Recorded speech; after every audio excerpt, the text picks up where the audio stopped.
Hello guys, welcome back to my YouTube channel. അപ്പോൾ ഇന്ന് നമ്മൾ ചെയ്യാൻ പോകുന്നതെന്ന് പറയുമ്പോൾ നമ്മുടെ ചേതക്കിൻ്റെ ഒരു EV സ്കൂട്ടറിൻ്റെ റിവ്യൂ ആണ്. അപ്പോൾ എന്തുകൊണ്ട് EV എന്ന് ചോദിച്ചു കഴിഞ്ഞാൽ നമുക്ക് ഇപ്പോൾ ഏറ്റവും കൂടുതൽ എൻക്വയറി വരുന്ന ഒരു മോഡലാണ് നമ്മുടെ ചേതക്കിൻ്റെ EV. കാരണം വേറെ ഒന്നുമല്ല, ഓല ഒന്ന് ചെറുതായിട്ടൊന്ന് പുറകിലോട്ടായപ്പോൾ നമ്മുടെ ചേതക്കാണ് ഇപ്പോൾ പിടിച്ചിരിക്കുന്നത്. ഏറ്റവും കൂടുതൽ ആൾക്കാർ എടുക്കാൻ കാരണം ഇപ്പോൾ നോർമലി ഇപ്പോൾ ഏതർ അല്ലെങ്കിൽ ഓലയൊക്കെ ആണെങ്കിൽ ഒരു എന്താ പറയുക, നമ്മൾ ആ ഒരു ലുക്കിൽ നമുക്ക് എന്താ അറിയാൻ പറ്റും അതൊരു EV ആണ്. മീൻസ് ചിലവർക്ക് ഇഷ്ടപ്പെടത്തില്ല, ഒരു നോർമൽ സ്കൂട്ടർ അല്ലെങ്കിൽ അങ്ങനത്തെ ഒരു ടൈപ്പിൽ നിന്ന് കുറച്ച് മാറി നിൽക്കുന്നതുകൊണ്ട് തന്നെ അത് അധികം ആർക്കും ഇഷ്ടപ്പെടാൻ ചാൻസ് കുറവാണ്. അപ്പോൾ ഇതെന്ന് പറയുമ്പോൾ നമ്മൾ ഒറ്റ ലുക്കിൽ കണ്ടാൽ ഓക്കെ, ഈ ഒരു പച്ച ബോർഡും പുറകിൽ വരുമ്പം നമ്മുടെ എക്സോസും കാണാതെ ഇരിക്കുമ്പോൾ മാത്രമേ നമുക്കിതൊരു EV ആണെന്ന് പെട്ടെന്ന് മനസ്സിലാകത്തുള്ളൂ. അല്ലെങ്കിൽ ഒറ്റ ലുക്കിൽ നോക്കിക്കഴിഞ്ഞാൽ നമ്മുടെ നോർമൽ ഒരു സ്കൂട്ടറാണ് വരുന്നത്, വേറെ ഒന്നുമല്ല, മെറ്റലാണ് വരുന്നത്, എല്ലായിടത്തും മെറ്റലാണ് വരുന്നത്. അപ്പോൾ ആദ്യം തന്നെ നമുക്ക് ഫ്രണ്ടിൽ നിന്ന് തുടങ്ങിക്കഴിഞ്ഞാൽ, ഫ്രണ്ടിൽ എന്ന് പറയുമ്പോൾ നമുക്കൊരു 12 ഇഞ്ചിൻ്റെ ഒരു അലോയ് വരുന്നുണ്ട്. അതിൽ തന്നെ ഒരു ഡിസ്ക് ബ്രേക്ക് സെറ്റപ്പ് വരുന്നുണ്ട്. ഇതിൻ്റെ ലുക്ക് എനിക്ക് ഇഷ്ടപ്പെടാൻ കാരണം എന്ന് പറയുന്നത് ഇതിൽ രണ്ടിൽ വരുന്ന ഒരു സിംഗിൾ സൈഡ് സിംഗാം സെറ്റപ്പിലാണ് വരുന്നത്. ഫ്രണ്ടിലായാലും അങ്ങനെയാണ്, പുറകിലായാലും അങ്ങനെയാണ്. അതുപോലെ തന്നെ ഫ്രണ്ടിലെന്ന് പറയുമ്പോൾ ഒരു ഡിസ്ക് ബ്രേക്ക് വരുന്നുണ്ട്. അത് എത്ര ആണെന്ന് എനിക്കറിയത്തില്ല. അതുപോലെ തന്നെ ഒരു സസ്പെൻഷൻ വരുന്നുണ്ട്. സസ്പെൻഷൻ അത്യാവശ്യം കൊള്ളാം, എന്ന് വെച്ചാൽ എന്താ നമ്മുടെ സ്കൂട്ടേഴ്സിൽ അത്യാവശ്യം കൊള്ളാം, അത്യാവശ്യം ഡാമിങ് ചെയ്യുന്നുണ്ട്. പിന്നെ അടുത്ത് പുറകിലോട്ട് വന്നു കഴിഞ്ഞാൽ സെയിം നമ്മുടെ ഒരു 12 ഇഞ്ച് അലോയ് വരുന്നുണ്ട്. അതിലൊരു 90 സെക്ഷൻ ടയറാണ് കിടക്കുന്നത്. രണ്ടിലും വരുന്നത് 90 സെക്ഷൻ ടയറാണ് വരുന്നത്. അതുപോലെ തന്നെ ഇത് ബെൽറ്റ് ഡ്രൈവും അല്ല, എന്ന് പറഞ്ഞു കഴിഞ്ഞാൽ ഹബ് മോട്ടറും അല്ല, ഡയറക്റ്റ് ഡ്രൈവ് സെറ്റപ്പിലായിരിക്കുന്നത്. ഇതിലൊരു 4 കിലോ വാൾട്ടിൻ്റെ ഒരു മോട്ടറാണ് വരുന്നത്. ഈ മോട്ടർ പ്രൊഡ്യൂസ് ചെയ്യുന്ന പറയുമ്പോൾ അറൗണ്ട് ഒരു 6 bhp കണക്ക് നോക്കുമ്പോൾ 6 bhp അറൗണ്ട് നമുക്ക് ഈ ഒരു മോട്ടർ ഇതിൻ്റെ പവർ വരുന്നുണ്ട്. അത്യാവശ്യം പവറുള്ള ഒരു മോട്ടറാണ് ഇതിൽ വരുന്നത്. പക്ഷേ ഇതിൻ്റെ ടോപ്പ് എൻഡൊക്കെ കുറച്ച് ലിമിറ്റഡ് ആണ്. അതായത് നമ്മുടെ ഇതിൻ്റെ ഒരു ടോപ്പ് എൻഡ് എനിക്ക് കിട്ടിയെന്ന് പറയുമ്പോൾ എനിക്കൊരു 70 ടച്ച് ചെയ്യാൻ പറ്റുന്നതേ ഉള്ളൂ. അല്ലാണ്ട് പ്രോപ്പർ 70+ എനിക്ക് പോകാൻ പറ്റില്ല. കറക്റ്റ് ഒരു 70ൽ ലോക്കായ പോലെയാണ് എനിക്ക് ഫീൽ ചെയ്തത്. ഏതൊരു ഓലയൊക്കെ ആണെങ്കിൽ നമുക്ക് ഒരു 100+ ഒക്കെ ചിലപ്പോൾ നമുക്ക് അടിക്കാൻ പറ്റും. പക്ഷേ ഇതൊരു 70 എനിക്കൊരു കട്ട് ഓഫ് തോന്നി. സ്പെക് ഷീറ്റ് ബേസ് നോക്കുമ്പോൾ നമ്മുടെ ചേതക്കിൽ വരുന്നതെന്ന് പറയുമ്പോൾ കുറച്ചും കൂടി അഡ്വാൻസ്ഡ് അല്ലെങ്കിൽ പവർ കൂടിയ ഒരു മോട്ടറാണ് വരുന്നത്. അപ്പോൾ ഇതിൽ വരുന്നതെന്ന് പറയുമ്പോൾ ഒരു 3 കിലോ വാട്ടിൻ്റെ ലിഥിയം ബാറ്ററിയാണ് ഇതിൽ വരുന്നത്. കമ്പനി പറയുന്നത് ഒരു 115 ആണ് ഇതിൻ്റെ റേഞ്ച് പറയുന്നതെങ്കിൽ എനിക്ക് കുറച്ച് ഓണേഴ്സ് പറഞ്ഞപ്പോൾ അറൗണ്ട് 95 ആ റേഞ്ചൊക്കെ അവർക്ക് കിട്ടുന്നുണ്ട് ഇതിലൊന്ന്. പിന്നെ പുറകിലൊരു ലിങ്കേജ് ടൈപ്പ് സസ്പെൻഷനാണ് വരുന്നത് ഇവിടെ. അത്യാവശ്യം എനിക്ക് കോർണറൊന്നും ഞാൻ ചെയ്തില്ല. ഇതൊരു മീൻസ് ആദ്യത്തെ കാര്യം ഇതൊരു EV ആണ്. രണ്ടാമത്തെ കാര്യം ഇതൊരു ഡെയിലി യൂസേജ് വണ്ടിയാണ്. അപ്പോൾ നമ്മൾ കോർണറൊന്നും ഇതിൽ ചെയ്തില്ല. ഏതായാലും സസ്പെൻഷനൊക്കെ അത്യാവശ്യം കംഫർട്ട് ഉണ്ടായിരുന്നു. അപ്പോൾ ഇതിന് ഒരു 160 mm ഗ്രൗണ്ട് ക്ലിയറൻസ് വരുന്നുണ്ട്. ഇങ്ങനെ നോക്കുമ്പോൾ നമുക്ക് ഗ്രൗണ്ട് ക്ലിയറൻസ് ആയിട്ട് കുറവാണെന്ന് തോന്നുന്നുണ്ട്. പക്ഷേ അത് എല്ലായിടത്തും കയറി പോകുന്നുണ്ട്, അടി ഇടിക്കാണ്ടൊക്കെ. അത്യാവശ്യം ഗ്രൗണ്ട് ക്ലിയറൻസ് ഒക്കെ ഉള്ള ഒരു നോർമൽ സ്കൂട്ടർ പോലെ തന്നെ, അതായത് നമ്മുടെ ഒരു നോർമൽ പെട്രോൾ സ്കൂട്ടർ എടുക്കും പോലെ തന്നെയാണ് ഇതും. ഇലക്ട്രിക് മോട്ടർ വെച്ചെന്ന് മാത്രമേ ഉള്ളൂ, ബാക്കി ലുക്ക് വൈസ് എല്ലാം അതുപോലെയാണ്. കാരണം വേറെ ഒന്നുമല്ല, പുതിയതിലെന്നൊക്കെ പറയുമ്പം ഈ ഒരു ബൾക്കിനെസ് ഒന്നുമില്ല, എല്ലാം ഭയങ്കര ഒതുങ്ങിയ EVs ആണ് നിങ്ങൾ കണ്ടിട്ടുള്ളത്. അപ്പോൾ ഇത് അത്യാവശ്യം ബൾക്കിയായിട്ട്, അതായത് വീട്ടുകാർക്കൊക്കെ പെട്ടെന്ന് ഇഷ്ടപ്പെടുന്ന രീതിയിൽ. ചിലവർക്ക് ഏതൊരു കാണുമ്പോൾ എന്ന് പറഞ്ഞ് ആക്കാറുണ്ട്, ചിലർ ഓഫ് അല്ലെങ്കിൽ അങ്ങനത്തെ ഒരു എക്സ്പ്രഷൻ ഇടാറുണ്ട്. കാരണം ആ ഒരു ഡിസൈൻ ചിലവർക്ക് ഇഷ്ടപ്പെടത്തില്ല. ഏതൊരിപ്പോൾ പുതിയൊരു വണ്ടി ഇറക്കിയായിരുന്നു, റിറ്റ്സ എന്ന് പറഞ്ഞിട്ട്. അത് അത്യാവശ്യം ഈ ഒരു കോമ്പറ്റീഷൻ, അതായത് ചേതക്കിന് പോലുള്ള വണ്ടിയായിട്ട് കോമ്പി ആവാൻ വേണ്ടിയാണ് ആ ഒരു റിറ്റ്സ് എന്ന് പറഞ്ഞിട്ടുള്ളൊരു വണ്ടി ഇറക്കിയിട്ടുള്ളത്. ഇത് നമുക്കിത് ഓണാക്കാം. ഇവിടെയാണ് ഇതിൻ്റെ സ്റ്റാർട്ട് ബട്ടൺ. ഓണാക്കിയിട്ട് മീറ്റർ ഓണായി. ഈ ഒരു മീറ്റർ എന്ന് പറയുമ്പോൾ നമ്മുടെ നോർമൽ നമ്മുടെ ഒരു ബ്ലാക്ക് ആൻഡ് വൈറ്റ് മീറ്റർ പോലെയാണ് പറഞ്ഞത്. പക്ഷേ ഇതിൻ്റെ പ്രീമിയം വെർഷൻ ഉണ്ട്. ഇതിലെന്ന് പറയുമ്പോൾ ഇത് ഈ ഒരു മീറ്റർ കൺസോൾ മാറിയിട്ട് ഒരു TFT ഡിസ്പ്ലേ വരും. അതുപോലെ തന്നെ കുറച്ച് സ്വിച്ച് ഗിയേഴ്സും മാറുന്നുണ്ട്. വേറെ വ്യത്യാസമൊന്നും വരുന്നില്ല. ഇതെന്ന് പറയുമ്പോൾ TFT ഡിസ്പ്ലേയും ബാക്കി എല്ലാം വരുന്നുണ്ട്. അതുപോലെ തന്നെ ഇവിടെ സ്വിച്ച് ഗിയേഴ്സൊക്കെ വരുന്നുണ്ട്. ഇത് നമുക്ക് മോഡ് ഓരോന്ന് മാറ്റാം. റോസ് അങ്ങനെ വരാം, ബാക്ക് സ്വിച്ച്. ഇതാണ് ഇതിൻ്റെ കൺട്രോൾസ് വരുന്നത്, അതായത് നമ്മുടെ പ്രീമിയം മോഡലിൻ്റെ. അടുത്ത രണ്ടാമത്തേലെന്ന് പറയുമ്പോൾ നോർമലാണ് വരുന്നത്. അതായത് നമ്മുടെ രണ്ടും തമ്മിൽ വലിയ വ്യത്യാസമൊന്നും ഇല്ലെങ്കിലും ചെറിയ ചെറിയ വ്യത്യാസങ്ങൾ അവിടെ ഇവിടെ ആയിട്ടേ ഉള്ളൂ. അതായത് ജസ്റ്റ് ആ സ്വിച്ച് ഗിയേഴ്സിൽ മാത്രമേ വരുന്നുള്ളൂ. അതുകൊണ്ട് മോഡലിന് വലിയ വ്യത്യാസമൊന്നുമില്ല. പിന്നെ എനിക്ക് ചേതക്കിൽ ഇഷ്ടപ്പെട്ട കാര്യങ്ങളും ഇഷ്ടപ്പെടാത്ത കുറച്ച് കാര്യങ്ങളുണ്ട്, അത് ഞാൻ അവസാനം പറയാം. അപ്പോൾ അടുത്ത് നമുക്ക് ബൂട്ട് സ്പേസിലോട്ടൊക്കെ നോക്കാം. ബൂട്ട് സ്പേസ് ആക്സസ് ചെയ്യാൻ വേണ്ടി മീറ്റർ ഓൺ ആക്കണം. എന്നിട്ട് ഇവിടെ ഒറ്റ പ്രസ് ചെയ്ത് കഴിഞ്ഞാൽ ഈ ഒരു ഗ്ലൗ ബോക്സ് ഓപ്പൺ ആയിരുന്നു. ഒരു 5.5 ലിറ്ററിൻ്റെ ഒരു ഗ്ലൗ ബോക്സ് ആണ് വരുന്നത്. ഇതിൻ്റെ അകത്ത് നമുക്കൊരു ഫോൺ ചാർജ് ചെയ്യേണ്ട ഒരു പോർട്ട് ഇവിടെ കൊടുത്തിട്ടുണ്ട്. ഇവിടെ ഒരു നമ്മുടെ ഫോൺ ചാർജിങ്ങിനുള്ള ഒരു പോർട്ട് വരുന്നുണ്ട്. ചുറ്റും ഒരു ലൈറ്റൊക്കെ കൊടുത്തിട്ടുണ്ട് പെട്ടെന്ന് നമുക്ക് കാണാൻ വേണ്ടി. ഓക്കെ, അപ്പോൾ അതൊരു നല്ലൊരു യൂസ്ഫുൾ കാര്യമാണ്. കാരണം ഫോൺ ഇതിൻ്റെ ഇടയിൽ വെക്കുകയും ചെയ്യാം, നമുക്ക് ചാർജിങ്ങും ചെയ്യാൻ പറ്റും. നമുക്ക് ഫസ്റ്റ് എയ്ഡ് ബോക്സിൻ്റെ ഒക്കെ ഒരു ബോക്സ് വരുന്നുണ്ട്. പിന്നെ ഇവിടെയാണ് നമ്മുടെ ചാർജർ വരുന്നത്. ചാർജർ ഇപ്പോൾ ഈ വണ്ടിയിലില്ല, ഇത് ടെസ്റ്റ് ഡ്രൈവ് വണ്ടി ആയതുകൊണ്ട് നമുക്ക് ഇതിൻ്റെ അകത്ത് തന്നിട്ടില്ല. ഇവിടെയാണ് ചാർജർ വരുന്നത്. ചാർജറിൻ്റെ ഒരു കുഞ്ഞ് ചാർജറാണ്, ഭയങ്കര, അതായത് നമ്മുടെ ഏതർ പോലെ ഒരു വലിയ ബ്രിക്ക് പോലെയൊന്നുമല്ല, ഒരു അത്യാവശ്യം നല്ലൊരു ചെറിയൊരു ചാർജറാണ് വരുന്നത്. നമുക്ക് ഈസി ആയിട്ട് കൊണ്ടു നടക്കാൻ പറ്റുന്ന, അല്ലെങ്കിൽ ഈസി ആയിട്ട് ക്യാരി ചെയ്യാൻ പറ്റുന്ന ടൈപ്പ് ഒരു കുഞ്ഞു ചാർജറാണ് വരുന്നത്. ഇത് ചാർജിങ് ടൈം എന്ന് പറയുമ്പോൾ 4 hours ആണ് പറഞ്ഞിട്ടുള്ളത്. ഫാസ്റ്റ് ചാർജിങ് സപ്പോർട്ടിങ് അല്ല, 4 മണിക്കൂർ എടുക്കും 0 to 100 എത്താൻ വേണ്ടി. അടുത്ത് നമുക്ക് പുറകിലത്തെ ബൂട്ട് ഓപ്പൺ ആക്കണമെങ്കിൽ പ്രസ് ചെയ്ത് വെച്ചിരിക്കണം. പ്രസ് ചെയ്ത് വെക്കുമ്പോൾ നമ്മുടെ പുറകിലത്തത് ഓപ്പൺ ആയിട്ടുണ്ട്. ഓക്കെ, ഇതാണ് പുറകിലത്തെ നമ്മുടെ സ്പേസ് എന്ന് പറയുമ്പം. ഇതിൻ്റെ അതൊരു ഫുൾ ഫേസ് ഹെൽമെറ്റ് ഇരിക്കത്തില്ല, ഒരു ഹാഫ് ഫേസ് ഹെൽമെറ്റ് എന്തായാലും ഇതിൻ്റെ അകത്തിരിക്കും. ടെസ്റ്റ് ഡ്രൈവ് വണ്ടിയാണ്, നിങ്ങളിതിൻ്റെ ഡീറ്റെയിൽസ് ഇതൊക്കെയാണ് ഇതിൽ പറഞ്ഞിട്ടുള്ളത്. 73 ടോപ്പ് എൻഡ് പറഞ്ഞിട്ടുണ്ടെങ്കിൽ എനിക്ക് 70 കിട്ടിയിട്ടുള്ളൂ. ഇതിലെന്ന് പറയുന്ന ഒരു 18 ലിറ്റർ കപ്പാസിറ്റിയാണ് ഇതിന് പറഞ്ഞിട്ടുള്ളത്. ഈ ഒരു സ്പേസിന് ഒരു ഹാഫ് ഫേസ് ഹെൽമെറ്റ് ഇരിക്കും, ഫുൾ ഫേസ് ഹെൽമെറ്റ് ഇരിക്കത്തില്ല. അത്യാവശ്യം നമ്മുടെ സാധനങ്ങളൊക്കെ കൊണ്ടുപോകാൻ പറ്റും.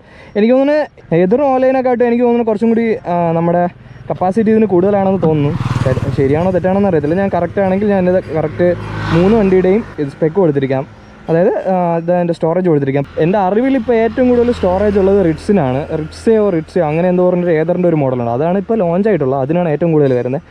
ഇവിടെ പിന്നെ ഒരു ലൈറ്റ് വരുന്നുണ്ട്, അത് നമ്മൾ സീറ്റ് ഓപ്പൺ ആയി കഴിഞ്ഞാൽ ഒരു ഇതുണ്ടാവും, എന്താ നമുക്ക് രാത്രിയൊക്കെ പെട്ടെന്ന് പോയി സാധനങ്ങളൊക്കെ എടുക്കാൻ വേണ്ടി ഒരു ലൈറ്റ് വരുന്നുണ്ട്. പിന്നെ ഒരു ബീപ്പ് സൗണ്ട് കേൾക്കുന്നുണ്ട്, അതായത് ഇത് ഓപ്പൺ ആണെന്ന് കാണിക്കാൻ വേണ്ടി. പിന്നെ ഇവിടെയാണ് ഇതിൻ്റെ ഒരു ചാർജിങ് പോർട്ട് വരുന്നത്. പക്ഷേ എനിക്ക് ഈ ചാർജിങ് പോർട്ട് കുറച്ച് പുറകിൽ വന്നിരുന്നത്, അല്ലെങ്കിൽ വെളിയിൽ വന്നിരുന്നെങ്കിൽ കുറച്ചും കൂടി യൂസ്ഫുൾ ആകണമെന്ന് തോന്നി. വേറെ ഒന്നും കണ്ടല്ല, കാരണം ഈ എപ്പോഴും ചാർജ് ചെയ്യാൻ വേണ്ടി നമ്മൾ സീറ്റ് തുറക്കണം, സീറ്റ് അടയ്ക്കണം, അങ്ങനത്തെ ഒരു സ്കീമുണ്ട് ഇതിൽ. ഇതേ കണ്ടില്ലേ, കുറച്ച് അവിടെ സൈഡിലോ അവിടെയോ ഇവിടെ ഈ ഒരു ഇതിലോ അല്ല പ്രസ് ചെയ്യുമ്പോൾ ഓപ്പൺ ആയി വരുന്ന രീതിയിലോ അങ്ങനെ എന്തെങ്കിലും കൊടുത്തിട്ടുണ്ടെങ്കിൽ കുറച്ചും കൂടി യൂസ്ഫുൾ ആയിരിക്കും. ഇവിടെയാണ് ഇതിൻ്റെ ഒരു ചാർജിങ് പോർട്ട് വരുന്നത്. പിന്നെ നമുക്കിത് അടയ്ക്കുമ്പോൾ ആ ബീപ്പ് നിന്നിട്ടുണ്ട്. ഇതൊക്കെയാണ് ഇതിൻ്റെ ഒരു പുറകിലത്തെ ലുക്ക് എന്ന് പറയുമ്പോൾ. ഈ ഒരു സൈഡ് കാണുമ്പോൾ നമുക്ക്, അതായത് ഈ ഒരു ഹാഫ് വരുമ്പോൾ നമ്മുടെ യമഹയുടെ ഒരു ഫെസിനയുടെ ചെറിയൊരു ലുക്ക് വരുന്നുണ്ട് ഈ ഒരു പാർട്ട് വരുമ്പോൾ. പിന്നെ ഇതൊക്കെ ആക്സസറീസ് ആണ്, ഈ ഒരു ക്രാഷ് കാർഡ് പോലെ ഇരിക്കുന്നതൊക്കെ ആക്സസറീസ് ആണ്. പിന്നെ ഇതിൽ കുറച്ച് ഹിഡൻ സാധനങ്ങളൊക്കെ ഉണ്ട്. ഇതൊക്കെ എന്ന് പറയുമ്പം പുറകിലത്തെ പില്ലിയന് കാല് വയ്ക്കാൻ വേണ്ടിയുള്ള, ഇതൊക്കെ നല്ല ഒരു ഒതുങ്ങിയിരിപ്പുണ്ട്, അതായത് പെട്ടെന്ന് ആരും നോട്ടീസ് ചെയ്തുകൊണ്ട് കുറച്ച് ഒതുങ്ങിയിരിപ്പുണ്ട്. അതുപോലെ തന്നെ എക്സ്ട്രാ ആയിട്ട് ഇത് ലേഡീസിന് വേണ്ടി ഇവിടെ എക്സ്ട്രാ നമ്മുടെ ഫുഡ് റെസ്റ്റ് വരുന്നുണ്ട്, അത് അക്സസറീസ് ആയിട്ടാണെന്ന് തോന്നുന്നു വരുന്നത്. അങ്ങനെ കുറച്ച് അക്സസറീസ് ഉണ്ട്, ഇതൊന്നും സ്റ്റോക്ക് കിട്ടിയതിന് കുറച്ചും കൂടി നല്ലതായിരുന്നു തന്നെ. അടുത്ത് നമുക്ക് ഫ്രണ്ടിൽ നമ്മുടെ നോർമൽ സ്കൂട്ടറിലൊക്കെ കാണും പോലെ ഈ കിറ്റൊക്കെ തൂക്കിയിടാൻ വേണ്ടി ഇവിടെ ഒരു ഓപ്ഷൻ ഉണ്ട്. ഇവിടെ ചേതക്കിൻ്റെ ഒരു ലോഗോ ഉണ്ട്, അതിൽ പ്രസ് ചെയ്യുമ്പോൾ ഇതിലൊരു ഹുക്ക് പോലത്തെ സാധനം വരും, ഇതിൽ നമുക്ക് കവറൊക്കെ തൂക്കിയിടാൻ പറ്റും. അത്യാവശ്യം ലെഗ് സ്പേസ് ഒക്കെ വരുന്നുണ്ട് കേട്ടോ. അത്യാവശ്യം ഹൈറ്റ് ഉള്ളവർക്കും ഹൈറ്റ് ഇല്ലാത്തവർക്കും എല്ലാവർക്കും ഒരുവിധം മാനേജ് ചെയ്യാൻ പറ്റുന്നുണ്ട്. ഗ്രൗണ്ട് ക്ലിയറൻസ് കുറച്ച് കുറവായിട്ട് നമുക്ക് തോന്നുന്നുണ്ട്, അത് ഓഫ് റോഡ് പോലെ ഒന്നും പോകത്തില്ലല്ലോ എന്തായാലും നമ്മൾ നോർമൽ റോഡ്സിന് ഇതൊക്കെ മതിയാവും. അത്യാവശ്യം നല്ല ലെഗ് സ്പേസ് ഉണ്ട്. പക്ഷേ വളയ്ക്കുമ്പോൾ ഈ ഒരു ഹാൻഡിൽ ബാർ നമ്മുടെ തുടലിൽ തട്ടും, അങ്ങനത്തെ ഒരു ചെറിയൊരു സീനുണ്ട്. അല്ലാണ്ട് വേറെ കുഴപ്പമൊന്നുമില്ല, നല്ല ലെഗ് സ്പേസ് ഉണ്ട്. പിന്നെ ഇതില്ലായിരുന്നെങ്കിൽ കുറച്ചും കൂടി സാധനങ്ങൾ നമ്മുടെ നോർമൽ കേരളക്കാർ ചെയ്യുന്നത് പോലെ പലവ്യഞ്ജന സാധനങ്ങളൊക്കെ ഇവിടെ വരി അടിക്കായിരുന്നു, കുറേ ചാക്ക് കെട്ടൊക്കെ നമുക്കിവിടെ കൊണ്ടുവരുന്നു. പക്ഷേ ഇതൊരു നോർമൽ അത്യാവശ്യമുള്ള സ്പേസ് വരുന്നുണ്ട് ഇതിൽ തന്നെ. ഒരു കാര്യം വിട്ടുപോയി, എൻ്റെ പോക്കറ്റിൻ്റെ അകത്തൊരു സാധനം കിടക്കും. ഇതാണ് ഇതിൻ്റെ ലോക്ക് എന്ന് പറയുമ്പോൾ. ഇത് എത്ര മീറ്ററാണെന്ന് അറിയത്തില്ല, കുറച്ച് മീറ്റർ വരെ പോവും. ഇത് എനിക്ക് ടെസ്റ്റ് ചെയ്തു. ഓക്കെ, ഇതിപ്പോൾ ഓഫാണ്. നമ്മളിത് സിംഗിൾ പ്രസ് ചെയ്ത് കഴിഞ്ഞാൽ നമുക്ക് വണ്ടി എവിടെ ഇരിക്കുന്നതെന്ന് അറിയാൻ പറ്റും കേട്ടോ. ഇപ്പോൾ പാർക്കിംഗ് ലോട്ടിലൊക്കെ വെച്ചിട്ടാണ് മറന്നു പോയിട്ടുണ്ടെങ്കിൽ ഈ ഒരു കീ എവിടെയെങ്കിലും വെച്ചിട്ട് ജസ്റ്റ് ഇത് പ്രസ് ചെയ്ത് കഴിഞ്ഞാൽ ഇതിലൊരു ലൈറ്റ് കത്തുന്നുണ്ട്, ആ 2 ഇൻഡിക്കേറ്ററും. അതുപോലെ തന്നെ പുറകിൽ ഇതാണ് ഇൻഡിക്കേറ്റർ, ഇതാണ് നമ്മുടെ ബ്രേക്ക് ലൈറ്റ്. അതൊക്കെ നല്ല രസമുണ്ട് കാണാൻ വേണ്ടി. കുറച്ച് ഫ്രണ്ടിലോട്ട് പോയിട്ട് പ്രസ് ചെയ്ത് നോക്കാം. ദേ ഇത്രയും ഈ ഒരു ഗ്യാപ്പ്, ഇങ്ങനെ കഴിവതും ഇങ്ങനത്തെ സ്ഥലങ്ങളിൽ പോകുമ്പോൾ വേസ്റ്റ് ഇടാണ്ട് നോക്കുക. ഓക്കെ, ഇത്രയും റേഞ്ചിലും അത് നമ്മളെ കീ വർക്കിംഗ് ആണ്. ഓക്കെ, ഞാൻ കുറച്ചും കൂടി നടന്നു നോക്കാം, വെയിലായതുകൊണ്ടാണ് ഞാൻ നോക്കണേ. ഓക്കെ, ഇത്രയും ഒരു റേഡിയസിൽ നമ്മളെ ഒരു കീ ഉണ്ടെങ്കിൽ നമുക്ക് വണ്ടി ഓപ്പൺ ആക്കാൻ പറ്റും. അതുപോലെ തന്നെ പാർക്കിംഗ് ലോട്ടിലൊക്കെ നടന്നു വരുമ്പോൾ നമുക്ക് ഇങ്ങനെ പ്രസ് കഴിഞ്ഞാൽ ആ ഒരു ലൈറ്റ് കണ്ട് നമുക്ക് നൈറ്റൊക്കെ പാർക്ക് ചെയ്തിരിക്കാൻ എവിടെയെന്ന് അറിയാൻ പറ്റും. ഒരു ബീപ്പ് സൗണ്ടും കൂടി കിട്ടിയിരുന്നെങ്കിൽ കുറച്ചും കൂടി നല്ലതായിരുന്നു. വേറെ ഓപ്ഷനൊന്നും ഇല്ലാന്ന് തോന്നുന്നു. കീ ഇവിടെയാണ് കീ വരുന്നത്, ഇത് പ്രസ് ചെയ്ത് കഴിഞ്ഞാൽ നമ്മളെ വണ്ടി ഓപ്പൺ ആവും. അടുത്ത് നമുക്ക് കീറി ഇരുന്നിട്ട് എന്തോട്ടാ ഏതാണ്ട് ഇപ്പം നമ്മുടെ ന്യൂട്രലാണ് കിടക്കുന്ന വണ്ടി. സൈഡ് സ്റ്റാൻഡ് സെൻസറൊക്കെ ഉണ്ട് ഇതിൻ്റെ അകത്ത്. അപ്പോൾ ഒരു EV എങ്ങനെ നമുക്ക് സ്റ്റാർട്ട് ചെയ്യാൻ നോക്കാം. ആദ്യം തന്നെ നമ്മൾ സൈഡ് സ്റ്റാൻഡ് മാറ്റിയിരിക്കണം. സൈഡ് സ്റ്റാൻഡ് മാറ്റുക. അടുത്ത് നമ്മളിവിടെ ഒരു ബട്ടൺ ഉണ്ട്, ഇതിൽ സിംഗിൾ പ്രസ് ചെയ്ത് കഴിഞ്ഞാൽ ഇത് ഓണായി വരും. കേട്ടില്ല, ഓണാകുമ്പോൾ ഒരു ബീപ്പ് സൗണ്ടൊക്കെ കേൾക്കും. അത് കഴിഞ്ഞ് നമ്മുടെ ബ്രേക്ക് പിടിക്കുക, ഡ്രൈവ് ഞെക്കുക. ഡ്രൈവ് വയ്ക്കുമ്പോൾ ഇവിടെ ഡ്രൈവ് ഉണ്ട്. പിന്നെ ഇതിൽ മോഡ് ചേഞ്ച് ചെയ്യാൻ പറ്റുമെന്ന് കഴിഞ്ഞാൽ ആക്ച്വലി ഇതിൽ മോഡ് വരുന്നുണ്ട്. ഇതെനിക്കിതിലൊരു യൂസ്ഫുൾ സാധനമായിട്ട് തോന്നി. എനിക്ക് തോന്നുന്നു അതിന് മുമ്പ് നമുക്ക് സ്വിച്ച് ഗിയേഴ്സിലോട്ടൊക്കെ നോക്കിക്കഴിഞ്ഞാൽ ഇവിടെ നമ്മുടെ ഡിമ്മും ബ്രൈറ്റും ഒക്കെ വരുന്നുണ്ട്. അതായത് കാണാൻ പറ്റുന്നുണ്ടോയെന്ന് അറിയത്തില്ല, ഡിമ്മ് ബ്രൈറ്റ് ആ സാധനം വരുന്നുണ്ട്. പിന്നെ ഒരു സാധനം എനിക്ക് യൂസ്ഫുള്ളായിട്ട് തോന്നിയത് ഇവിടെ ഒരു ലൈറ്റ് ഉണ്ട്. ഇത് പ്രസ് ചെയ്ത് കഴിഞ്ഞാൽ ഇതിൻ്റെ റിംഗ് ലൈറ്റ് ഉണ്ടല്ലോ, ഈ ഒരു റിംഗ് ലൈറ്റിൻ്റെ വെളിച്ചം കൂട്ടാനും കുറയ്ക്കാൻ പറ്റുന്നുണ്ട്. ശ്രദ്ധിക്കാൻ നിങ്ങൾക്ക് കാണാൻ പറ്റുന്നുണ്ടോയെന്ന് അറിയില്ല. ഓക്കെ, ഈ ഒരു കുഞ്ഞു ലൈറ്റാണ് വരുന്നത്. അതുപോലെ തന്നെ ഇവിടെ ഇൻഡിക്കേറ്റർ വരുന്നുണ്ട്. ഇൻഡിക്കേറ്റർ വരുമ്പോൾ ഒരു ബസർ കേൾക്കും. ഇൻഡിക്കേറ്റർ പോയതിനു ശേഷം ഇവിടെ തീർക്കുക, ഫോണുണ്ട്. അതുപോലെ ഡ്രൈവ് മോഡുണ്ട്, അതുപോലെ തന്നെ ഒരു റിവേഴ്സ് ഉണ്ട്. പിന്നെ ഈ ഒരു മോഡെന്ന് പറയുമ്പോൾ ഇതിലൊരു ഈ ഒരു പർട്ടിക്കുലർ മോഡൽ, അതായത് നമ്മുടെ അർബണാണിത്. അർബണിലെന്ന് പറയുമ്പോൾ മോഡ് പ്രസ് ചെയ്ത് കഴിഞ്ഞാൽ നമുക്കിവിടെ ബാറ്ററി പെർസെൻറ്റേജ് അറിയാം, ഓടോ അറിയാം, ട്രിപ്പ് ഓൺ, നമ്മുടെ ബാറ്ററി പെർസെൻറ്റേജ് അറിയാം. പിന്നെ മീറ്ററിലോട്ട് നോക്കി കഴിഞ്ഞാൽ ഇവിടെ ടൈം ഉണ്ട്, ഇവിടെ നമ്മുടെ സ്പീഡ് ഉണ്ട്, ഇവിടെ നമ്മുടെ ആവറേജ്, അതായത് നമ്മുടെ റേഞ്ച് എഴുതിയിട്ടുണ്ട്. ഇതുപോലെ തന്നെ ഇവിടെ ബാറ്ററി പെർസെൻറ്റേജ്, എത്ര ബാറ്ററിയുടെ അളവുണ്ടെന്നറിയാം. പിന്നെ ഇവിടെയാണ് നമ്മുടെ ഡ്രൈവ്, ന്യൂട്രൽ, റിവേഴ്സ് അങ്ങനത്തെ കാര്യങ്ങളൊക്കെ ഇവിടെ വരുന്നത്. പിന്നെ അതുപോലെ തന്നെ ഇതിലൊരു 2 പ്രാവശ്യം പ്രസ് ചെയ്ത് കഴിഞ്ഞാൽ സാധനം ഓഫാവും, നമ്മുടെ സ്കൂട്ടർ ഓഫാവും. അതുപോലെ തന്നെ ഇത് പ്രസ് ചെയ്ത് വെച്ച് കഴിഞ്ഞാൽ, അത് നമ്മൾ വളച്ച് വെച്ചിട്ട് ഇത് പ്രസ് ചെയ്ത് വെച്ച് കഴിഞ്ഞാൽ ഇത് ലോക്ക് ആയിട്ടുണ്ട്, അതായത് ഹാൻഡിൽ ലോക്ക് ആയിട്ടുണ്ട്. ഇതെല്ലാം കീലെസ് ആയിട്ടാണ് ചെയ്യുന്നത്. അടുത്തൊരിക്കൽ പ്രസ് ചെയ്ത് കഴിഞ്ഞാൽ ഇതിൻ്റെ ലോക്ക് മാറി ഓണായി വരും. ഈ ഒരു പ്രസ്സിൽ തന്നെ നമുക്കിത് ചെയ്യാൻ പറ്റും, അൺലോക്ക്. മറ്റേത് ലോക്ക് ചെയ്യാൻ വേണ്ടി മാത്രം ഇത് പ്രസ് ചെയ്ത് വെക്കണം. അടുത്ത് ഇതിൽ റിവേഴ്സ് മോഡുണ്ട്. മിററൊക്കെ അത്യാവശ്യം നമുക്ക് കാണാൻ പറ്റുന്നുണ്ട്. എനിക്കിതിലൊരു കോമഡി ആയിട്ട് തോന്നിയിട്ടൊരു സാധനം എന്ന് പറയുമ്പോൾ ഇതിനൊരു പാക്ക് വരുന്നുണ്ട്. നമുക്കിത് എല്ലാം സ്റ്റോക്കായിട്ട് തരത്തില്ല. അതായത് ഈ ഒരു മീറ്ററിൽ നമുക്ക് ഒരു ടെക് പാക്ക് എന്ന് പറഞ്ഞിട്ടൊരു 8000 രൂപ ഒരു ഓപ്ഷൻ വരുന്നുണ്ട്. അതെന്ന് പറയുമ്പോൾ റിവേഴ്സ് വരുന്നുണ്ട്. റിവേഴ്സ് ആദ്യത്തെ നിങ്ങൾ വണ്ടി എടുക്കുമ്പോൾ നിങ്ങൾക്ക് ആദ്യം ഒരു മാസത്തേക്ക് നിങ്ങൾക്ക് യൂസ് ചെയ്യാൻ തരും റിവേഴ്സും. അങ്ങനത്തെ ഇതിൽ റിവേഴ്സും ട്രാക്കിങ്ങുമാണ്. അതായത് ഇതിൻ്റെ വണ്ടി എവിടെയാണ് പാർക്ക് ചെയ്തതെന്ന് പറഞ്ഞ കാര്യം നമ്മളെ ജസ്റ്റ് ഫോണിലൊരു ആപ്പ് വെച്ച് നമുക്ക് ട്രാക്ക് ചെയ്യാൻ പറ്റുന്ന രീതിയിലുള്ളതാണ്. അത് കഴിഞ്ഞ് റിവേഴ്സുമാണ് ഇതിൽ ടെക് പാക്കായിട്ട് വരുന്നത്. പക്ഷേ ഇതിൽ റിവേഴ്സ് ഇല്ലെങ്കിലും നമുക്ക് കുഴപ്പമൊന്നുമില്ല. അപ്പോൾ ഇതിലെന്ന് പറയുമ്പോൾ ഒരു 133 കിലോ ആണ് ഇതിൻ്റെ വെയിറ്റ് വരുന്നത്. അപ്പോൾ നമുക്ക് റിവേഴ്സും ഫ്രണ്ടിലോട്ടൊക്കെ ഉന്താൻ അത്യാവശ്യം കുഴപ്പമില്ലാത്തതാണ്. വലിയ ഹാർഡ് സൈഡിലോ നമ്മൾ ആക്റ്റീവ 5G പോലെയൊന്നും, അല്ലെങ്കിൽ ആക്റ്റീവ 6Gയോ, ഇപ്പോൾ ഏത് ആക്റ്റീവ എന്ന് ഇറങ്ങിയെന്ന് അറിയത്തില്ല, അതുപോലത്തെ മെറ്റൽ ടൈപ്പ് വരുന്നത് ആക്റ്റീവയാണ്. പക്ഷേ ഇത് ഫൈബറാണ് കേട്ടോ. പക്ഷേ പുറകിലൊക്കെ മെറ്റലാണ്. ഈ ഒരു സാധനം മാത്രം ഫൈബറാണെന്ന് തോന്നുന്നു.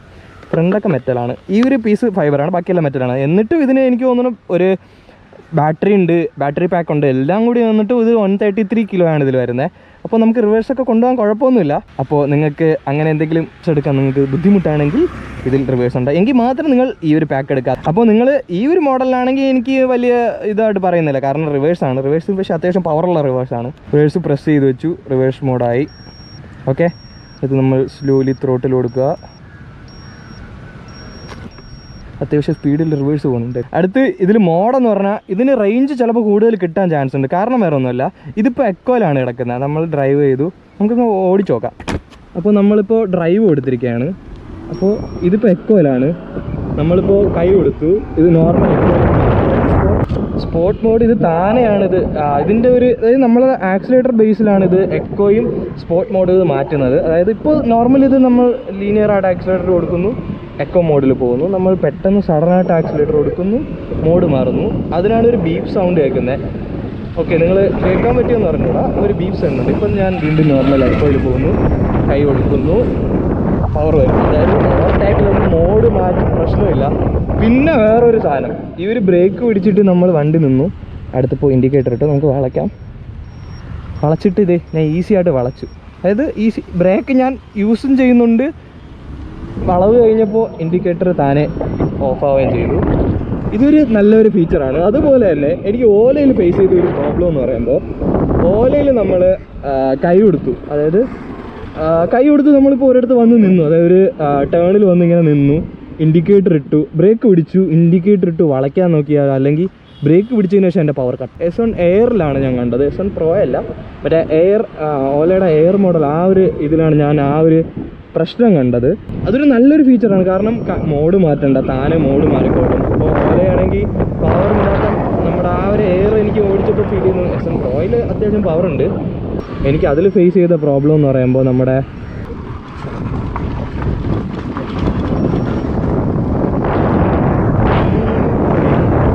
ഇതിലൊന്നും ഒരു കുഴപ്പമില്ല, അത്യാവശ്യം ടാപ്പിംഗ് ആണ് ചെയ്യുന്നത്. നിങ്ങൾ കാണാൻ പറ്റുന്നുണ്ടെന്ന് അറിയത്തില്ല, നല്ല അത്യാവശ്യം ഓഫ് റോഡൊക്കെയാണ്. എന്നിട്ട് ഇതിൻ്റെ സസ്പെൻഷൻ ഒരു ഡാമ്പ് ആവുന്നുണ്ട്. അതുപോലെ തന്നെ നല്ലൊരു ബ്രേക്കിംഗ് ആണ് വരുന്നത്, നല്ലൊരു കിടിലം ബ്രേക്കിംഗ് വരുന്നുണ്ട് ഇതിന് തന്നെ. നമുക്ക് വളച്ചിട്ട് പോവാം. ഓക്കെ, നമുക്ക് മോഡുണ്ട്. റിവേഴ്സ് നടുക്ക് കൊണ്ട് വെച്ചിട്ട് ഇങ്ങനെ നിൽക്കാൻ പറ്റത്തില്ല കേട്ടോ, റിവേഴ്സിന് അങ്ങനെ ഒരു പ്രശ്നം മാത്രമേ ഉള്ളൂ. ഡ്രൈവ് പ്രസ് ചെയ്യുന്നു, മോഡ് മാറ്റുന്നവരെ ഒരു ബീപ്പൊക്കെ ഉണ്ട്, അതുകൊണ്ട് നിങ്ങൾക്ക് പേടിക്കൊന്നും വേണ്ട. നോർമലി അങ്ങനത്തെ കുറച്ച് യൂസ്ഫുൾ സാധനമൊക്കെ ഉണ്ട് കേട്ടോ ഈ ഒരു ഇതിനെന്ന് പറയുമ്പോൾ. നമ്മൾ ഇപ്പോൾ സൈഡ് സ്റ്റാൻഡ് ഇട്ടു, അതിനാണ് സൈഡ് സ്റ്റാൻഡ് ഇട്ട് കഴിഞ്ഞാൽ നോർമൽ ന്യൂട്രലാവും.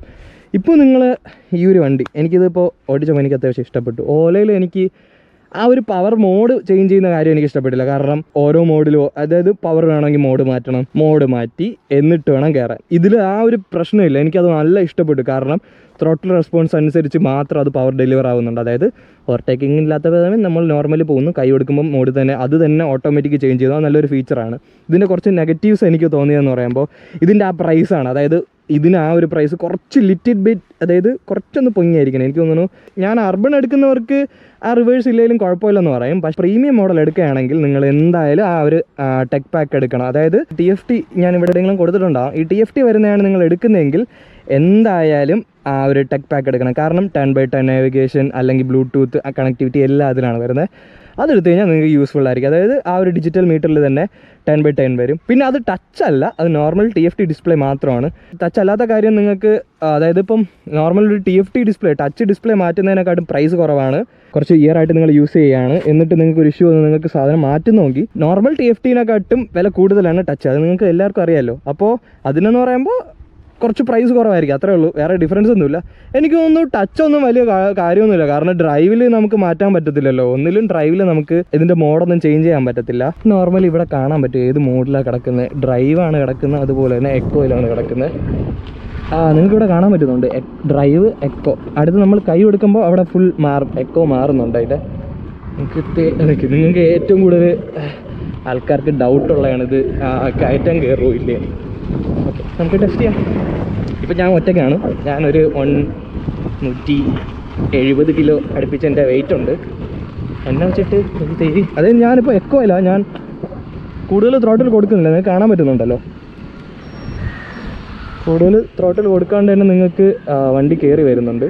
അപ്പോൾ അതിനൊന്നും ഒരു ഇഷ്യൂ ഇല്ല. ഇനി ഇത് ആരൊക്കെ എടുക്കണമെന്ന് പറഞ്ഞു കഴിഞ്ഞാൽ നിങ്ങൾക്ക് വലിയ മാരൊക്കെ പവറൊന്നും വേണ്ട. അതായത് ഞാൻ പറഞ്ഞില്ല, നേരത്തെ പറഞ്ഞ പോലെ മീറ്ററിൻ്റെ കാര്യം പറഞ്ഞപ്പോഴും എനിക്ക് അത്യാവശ്യം വിസിബിലിറ്റി ആയിരുന്നുണ്ട് ഈ മീറ്ററിലെന്ന് പറയുമ്പോൾ. എന്തിനാണ് ഇത്രയും വലിയ മീറ്റർ എന്ന് എനിക്ക് ഇതുവരെ മനസ്സിലായില്ല. ഇതിൻ്റെ അകത്ത് യൂട്യൂബൊന്നും നിങ്ങൾ കാണാൻ പോകുന്നില്ല.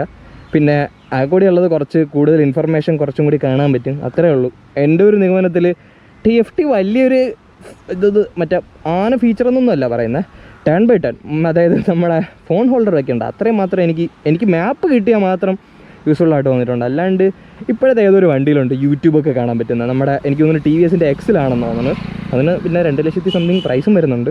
അതിലാണെങ്കിൽ നമുക്ക് യൂട്യൂബൊക്കെ കാണാൻ പറ്റും. അപ്പോൾ ഇനി അടുത്ത് ഈ വണ്ടി ആരൊക്കെ എടുക്കണമെന്ന് നോക്കിക്കഴിഞ്ഞാൽ നിങ്ങൾക്ക് അത്യാവശ്യം ഈ ഒരു ഇലക്ട്രിക് ആണെന്ന് നിങ്ങൾ അറിയിക്കേണ്ട. അതായത് നിങ്ങളുടെ വണ്ടി ഒരു ഇലക്ട്രിക് ആണ്, ആ ഒരു ലുക്ക് നിങ്ങൾക്ക് ഇഷ്ടമില്ല, പക്ഷേ നിങ്ങൾക്കൊരു നോർമൽ സ്കൂട്ടർ വേണം, പക്ഷേ അതൊരു ഇലക്ട്രിക് അല്ലെങ്കിൽ ഫ്യൂൽ എഫിഷ്യൻസി കൂടിയൊരു സാധനം വേണമെന്ന് നോക്കുകയാണെങ്കിൽ നിങ്ങൾക്ക് നമ്മുടെ ചേതക്ക് നോക്കാം. ബജാജിൻ്റെ ചേതക്കാണ്.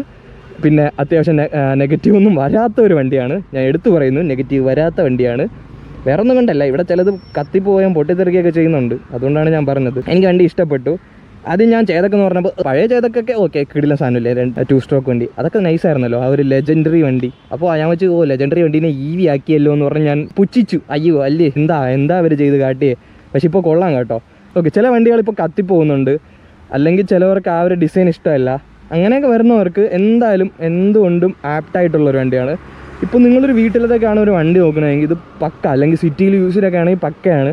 കാരണം ഓല എടുക്കുമ്പോൾ ഞാൻ പറഞ്ഞില്ലേ, ആ ഒരു ബ്രേക്ക് പിടിക്കുമ്പോൾ പവർ കട്ടാകുന്ന ഭയങ്കര നെഗറ്റീവ് ഫീലാണ് എനിക്ക് തോന്നിയത്. പിന്നെ ഓലയുടെ ഷോറൂമിൽ പോയപ്പോൾ അവർ അപ്ഡേറ്റ് വന്ന പുതിയ മോഡൽ ഉണ്ടെന്ന് പറഞ്ഞു. അതെനിക്ക് ടെസ്റ്റ് ഡ്രൈവ് തന്നില്ല, ചേതൊക്കെ എനിക്ക് തന്നു കേട്ടോ. അതിനൊരു തിങ്സ് അവരുടെ ഷോറൂമിൻ്റെ ബാക്കി ഡീറ്റെയിൽസ് എല്ലാം ഞാൻ ഇവിടെ തന്നെ കൊടുത്തിട്ടുണ്ടാവും. കോൺടാക്ട് നമ്പറും ബുക്കിംഗ് ഡീറ്റെയിൽസും. പിന്നെ പ്രൈസ് വരുന്നതെന്ന് പറയുമ്പോൾ 170 അകത്താണ് വരുന്നത്. 170 കൂടുതലല്ല, അതായത് 170 അകത്താണ്. ടെക് പാക്ക് ഉൾപ്പെടെ വരുന്നത് 170 അകത്താണ് വരുന്നത്. 0 to 60 എത്രയാണ് നോക്കാം. ഡ്രൈവ് കൊടുക്കുക, ആക്സിലേറ്ററും ബ്രേക്കും കൊടുത്തിട്ട് എത്ര കിലോമീറ്റർ നോക്കാം.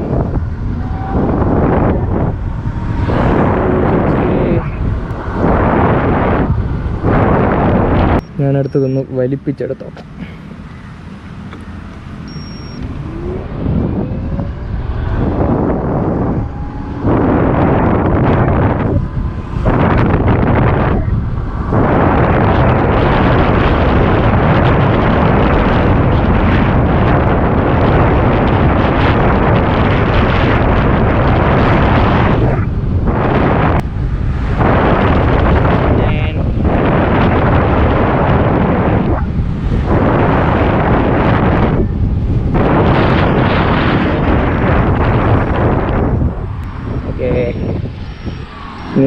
നല്ല കിടിലം ബ്രേക്കാണ് വരുന്നത്. എനിക്ക് ബ്രേക്കിങ് നല്ല ഇഷ്ടപ്പെട്ടു കേട്ടോ സ്കൂട്ടറിൽ. ചില ആക്റ്റീവയൊക്കെ എനിക്ക് പിടിച്ചാൽ ചിലപ്പോൾ നിൽക്കത്തില്ല എന്ന് പറഞ്ഞൊരു ഫീലിംഗ് ഒക്കെ ഉണ്ടായിരുന്നു.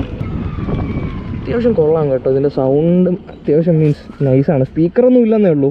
ഓലയിൽ സ്പീക്കർ ഉണ്ടെന്ന് പറഞ്ഞിട്ട് ചാടിക്കയറി എടുക്കാനൊന്നും പോകണ്ട. റിവേഴ്സ് എടുക്കാനൊന്നും വലിയ കുഴപ്പമൊന്നുമില്ല. നിങ്ങൾ നോർമൽ അർബനാണ് എടുക്കുന്നതെങ്കിൽ എനിക്ക് ടെക് പാക്ക് എടുക്കണമെന്ന് ഞാൻ വലുതായിട്ടൊന്നും പറയത്തില്ല. പക്ഷേ നിങ്ങൾ മറ്റേ മോഡൽ എടുക്കുകയാണെങ്കിൽ മാത്രം, അതായത് നമ്മുടെ പ്രീമിയം മോഡൽ എടുക്കുകയാണെങ്കിൽ മാത്രം നിങ്ങൾ ഇതെടുത്താൽ മതി. ഇതൊക്കെ തന്നെയാണ് എൻ്റെ റിവ്യൂ. നിങ്ങൾക്ക് എന്തെങ്കിലും ഇനി ഡൗട്ട് എന്തായാലും ഞാൻ വിട്ടുപോയിട്ടുണ്ടാകും. ഇതിനെക്കുറിച്ച് എന്ത് ഡൗട്ട് വേണം നിങ്ങൾക്ക് എന്നെ കമൻറ്റ് സെക്ഷനിലോ ഇൻസ്റ്റയിലോ എവിടെ വേണോ നിങ്ങൾക്ക് മെസ്സേജ് അയച്ച് ചോദിക്കാം. ഓക്കെ, ഞാനത് നിങ്ങൾക്ക് ഒരു ഇത് തരാണ്. നിങ്ങൾക്ക് എന്ത് ഡൗട്ട് ഉണ്ടെങ്കിലും നിങ്ങൾക്ക് മെസ്സേജ് അയച്ച് ചോദിക്കാം. എനിക്ക് അറിഞ്ഞൂടാത്ത കാര്യമാണെങ്കിൽ ഞാൻ അറിയാവുന്നവരുടെ അടുത്ത് ചോദിച്ചിട്ടാലും നിങ്ങൾക്ക് പറഞ്ഞു തരുന്നതായിരിക്കും. ഓക്കെ, അപ്പോൾ അതിന് മടിയൊന്നും കാണിക്കേണ്ട. കമൻറ്റ് സെക്ഷനിൽ ഞാൻ പറഞ്ഞിട്ടുള്ള വല്ല തെറ്റുണ്ടെങ്കിൽ നിങ്ങൾ അത് ചൂണ്ടിക്കാണിക്കുക. ഞാനത് തിരുത്താൻ നോക്കും അടുത്തതിൽ.